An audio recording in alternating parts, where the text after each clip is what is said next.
안녕하십니까. 인제대학교 해운대백병원 간담도외과에서 근무하고 있는 왕희정입니다. 오늘은 여러분들과 함께 간경화증에서 흔히 하는 질문들에 대한 환자들께서 흔히 하는 질문에 대해서 몇 가지 유형을 나눠서 제가 한번 설명을 해 드려 볼까 합니다. 첫 번째로 간경화가 도대체 뭐예요? 이렇게 물어보는 분들이 있어요. 간경화라는 거는 간이 만성적으로 손상을 입어서 이제 회복되는 과정에 두 가지 현상이 일어납니다. 하나는 망가진 부분에 흉터가 생기죠. 흉터가 생기는 거를 이제 섬유화라고 이렇게 표현을 하고요. 그리고 그 사이사이에 살아남아 있는 세포가 재생을 하게 되는데, 그 재생을 할 때 가장 효율적으로 크는 게 동그랗게 크는 겁니다. 공 모양으로. 그래서 그거를 재생결절이라고 합니다. 그래서 이제 간경화라는 거는 일반적으로 만성적으로 간이 상하고 난 뒤에 섬유화와 재생결절로 회복하는 거, 회복한 간, 이 모양, 그 형태를 간경화다 이렇게 이야기를 합니다. 그럼 두 번째로 간경화증은 왜 오죠? 이렇게 물어보는 경우가 이제 많이 있습니다. 간경화라는 거는 이 흔한 원인이 대한민국에서는 이제 B형간염, C형간염, 또 한 가지가 이제 술, 기타 이렇게 나눕니다. 그러니까 전체 그 간경화 환자의 약 3분의 2 정도는 B형 간염 때문에 간경화가 옵니다. 그리고 나머지 3분의 1의 절반 정도는 C형 간염, 또 나머지 절반 정도는 그 술과 기타로 이루어지는 원인이 대한민국에서는 이제 간경화의 원인이다 이렇게 이야기할 수가 있습니다. 그리고 세 번째로 간경변증으로 진행되면 우리 몸에는 어떤 일이 일어나나요? 이렇게 이제 궁금증을 표현하시는 분들이 있어요. 근데 그러면 간이 어떤 일을 하나요? 라는 거를 알아야 그 간이 나빠져서 간경화가 와서 나빠지게 되면 그 일을 못하니까 나타나는 증상들이 있을 겁니다. 그래서 이제 간이 하는 일은 크게 몇 가지로 나눌 수가 있는데요. 첫째로는 이제 여러 가지 단백질을 합성한다. 그리고 두 번째로는 해독 기능을 갖고 있다. 그리고 세 번째로는 그 면역 기능을 한다. 그리고 네 번째로는 해독 작용과 더불어서 이제 어떤 항체를 만들고 또한 여러 가지 우리 몸을 유지시켜주는 어떤 작용을 한다. 이렇게 나눌 수가 있겠습니다. 그래서 만약에 간경화 와서 간 기능이 서서히 가라앉게 될 때 우리 몸에서 하루에 그 간에 요구하는 대사량이 있어요. 간에 생기는 노폐물, 간에서 만들었으면 하는 물질, 간에 어떤 과로로 인해 축적될 수 있는 어떤 물질을 해결해야 되는 요구량. 그 요구량이 간 기능에 접근할 때 또는 이거 능가할 때 그때 문제점들이 생기게 되죠. 가장 먼저 생기는 게 이제 알부민 합성이 줄어서 몸이 붓는다든지 또는 저항력이 떨어져서 감염이 잘 생긴다든지 이런 여러 가지 문제점들이 나타날 수 있게 되는 겁니다. 그 다음에 이제 많은 질문이 간이 굳어지면은 어떤 증상들을 보일 수 있나요? 이렇게 물어봅니다. 그러면 이제 그때 나타나는 증상들이 우선 그 전신 쇠약감, 그러니까 기운이 없어요. 기운이 없고 입맛이 없고 배 쪽이 더부룩하면서 불쾌감이 있고, 그리고 이제 그 묽은 변을 한 번에 이렇게 변을 시원하게 보는 게 아니고 묽은 변을 조금씩 이렇게 자주 보는 이런 현상들이 나타나게 되고 소화가 잘 안 된다. 이런 것을 호소하는 분들이 많습니다. 그래서 이제 그런 증상들은 왜 나타나는가 하면 간이 단단해지게 되면 내장에서 흡수한 모든 영양분들이 간으로 일단 가서 영양분은 저장하고 해독시킬 건 해독시킨 뒤에 전신 순환으로 그 혈액이 들어가게 됩니다. 근데 간이 단단해지게 되면 그 내장으로부터 올라오는 피가 어떤 저항을 받게 돼요. 간이 단단해지니까. 그렇게 되면 우선 그 간으로 가는 혈관, 즉 문맥이라고 그러는데 문맥에 압력이 올라가면서 장이 약간 붓게 됩니다.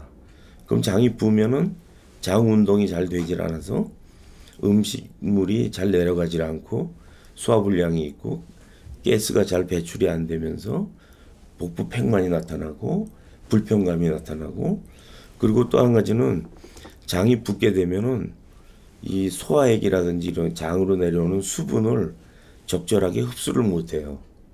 그렇게 되면 변이 이제 굳은 변을 봐야 정상인데 묽은 변이 내려오게 되고 그 묽은 변이 천천히 내려오니까 화장실을 자주 가면서 물변을 조금씩 찔끔찔끔 이렇게 보는 이런 현상들이 나타나는 것이 초기 증상이고요. 그 증상이 조금 장기화되게 되면 이제 오래 가게 되면 붓는 데서 그치질 않고 그 부기가 복수로 나타나게 되죠. 그래서 복부 팽만감, 더 심해지면 황달, 그리고 호흡곤란 이런 증상이 나타나게 되는 것입니다. 그러면 간경화증이 이게 점점 심해졌다. 그럴 때 그 궁극적으로는 어떤 문제들이 우리 몸에서 발생할 수가 있는가? 그걸 이제 의사들은 표현을 간경화의 합병증이라고 이렇게 표현을 합니다. 간경화의 합병증은 크게 세 가지로 나눌 수가 있어요.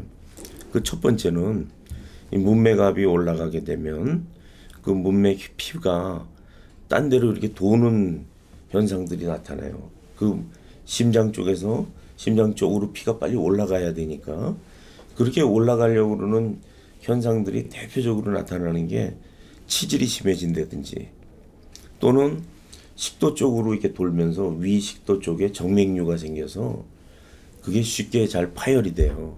그래서 그 정맥류가 파열되거나 항문 쪽으로 치질이 출혈을 일으키는 이런 현상들이 이제 나타나게 되죠.